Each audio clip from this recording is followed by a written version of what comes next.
Hello everyone, I am Hope, otherwise known as Museshake, and I'm here for Sticky Trigger. Today we're going to talk about Hover, Revolt of Gamers, which I'm only going to refer to as Hover for the rest of this video because I think that tagline is idiotic.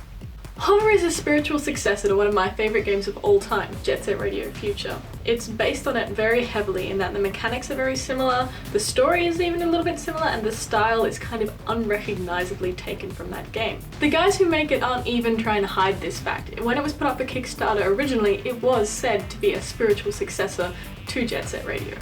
Now, I'm not usually one to Kickstarter games because I like to have instant satisfaction for my money. I need that gratification. So Kickstarter doesn't really work for me because you never know if it's going to pan out and you will have to wait potentially years to see anything like I did with Hover.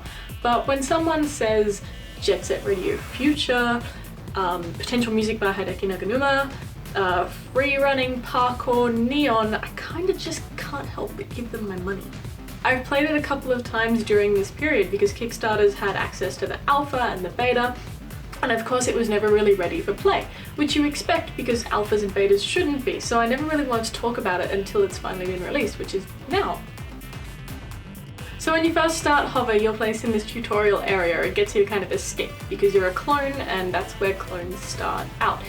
The reason it's done this way is it gives you very precise things to do so you can learn the controls. It's typical tutorial style stuff.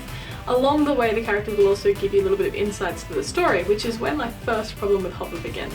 So in Hover, the government is evil, which is fine. What they've done is they've outlawed entertainment for all the citizens, and you, the gamers, are gonna take it back, which, it's a bit weak. To me, it kind of sounds like you're a 13-year-old boy who's had their Xbox taken by their parents and has heard fascist for the first time and made a game out of it.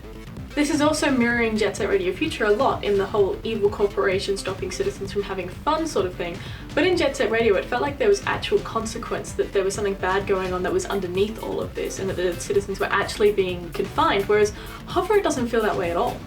I feel like the whole concept of Hover being this revolt of gamers kind of impedes the game a lot, because it stops people from taking it seriously. I mean, I'm not really going to take it seriously at all with that kind of tagline or that premise, which is fine for a game being fun, but it instantly stopped me from being invested in the storyline.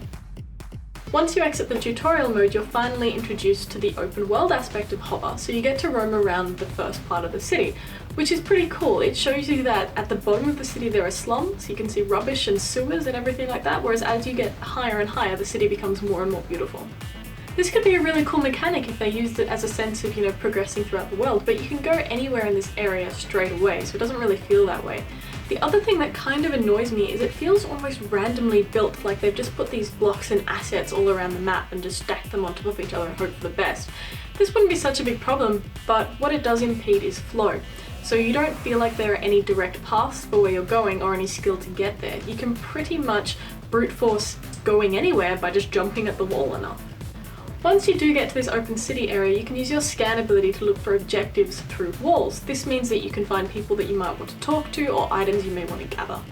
While this isn't a terrible concept, it's not backed up by any minimap, and I'm not too sure how they would do a minimap in such a 3D top-built world, but it means that it can be very difficult to find where you're going and why, because the objectives don't necessarily tell you what they are before they get there.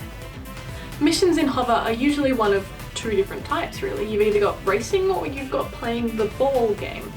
Or you've got racing while holding the ball, but that's kind of about it. There are a couple of other little things that you may do around, but those are the main things you're going to encounter. Which isn't too bad, because racing is a lot of fun. I'm not a big fan of the ball game, but I'm sure other people are. That's not so much a criticism of the game, it's just I'm terrible at it. But racing can be a lot of fun. But when you're looking at all these different missions, and that's kind of all there is to do, it does get a little bit repetitive. There are also collectives and property damage to take your mind off things, and running around the world is a lot of fun. The controls are very good for the most part. The only thing I don't like about it is jumping is very floaty and a little bit hard to control. Because you jump, you basically lose gravity when you jump, and that feels like you should have some control over it, and you do, but it's never quite enough. For the most part though, like parkour is always going to be fun in games, and I'm always going to really like it. In fact, probably most of what I've done in this game hasn't been doing the things maybe I should be doing. It's just been running around and having a good time. That sounds like a good thing for the game, but in a lot of ways it's not, because what it means is that that is where most of the fun is, so I don't really have a lot of incentive to go hunt down these missions. The other issue is there's not really a lot of direction with the missions. I don't know which one I should be doing next. Like I said before, they're not particularly easy to find, and they don't feel that rewarding, even though you do get power-ups for your characters. And this is kind of where Hover falls apart. Like, it's just not fun enough to do what the game wants you to do, which means you can only have so much fun with the game. There's only so much time you can dedicate to running around, exploring and jumping, especially when none of it has that good, successful flow, except for when you first get to your HQ, and this is where the game should be the whole time.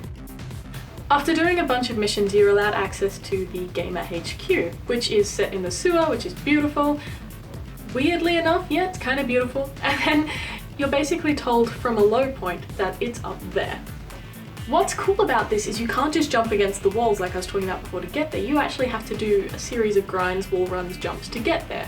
None of it's particularly hard per se, but it's the first time where it takes that Jet Set Radio Future or Mirror's Edge feel of like a direction and a path to get somewhere and do it well, and gives flow to it, rather than just, yeah, jump around and find your way up.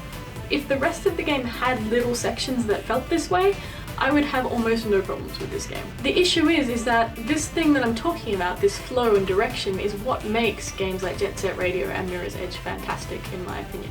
Those are what makes those games feel great, and the fact that Hover lacks them while trying to emulate them kind of makes it a little bit of a letdown. There's only so much I can do with the fun of the world and jumping and the amazing music and visuals. There's only so much that can get me, whereas in the end I'm just left being a little bit bored, and so I don't know how many more hours this game has to give. That being said, I'm really interested to see where Hover's going to go. Even though it's technically out, it doesn't feel finished yet, which in a way gives the game scope, that it can grow and maybe get better and get some of this direction, and then I'll really enjoy it. Please? As it stands right now, I'm giving Hover a 3.1 out of 5. It's just not quite there to be a good game, but I know anyone who buys it will probably have a bit of fun. So I would say pick it up if it's your kind of thing, but don't expect the world. Thank you so much for watching my video. You can read my full written review here on Sticky Trigger, and I'll see you next time.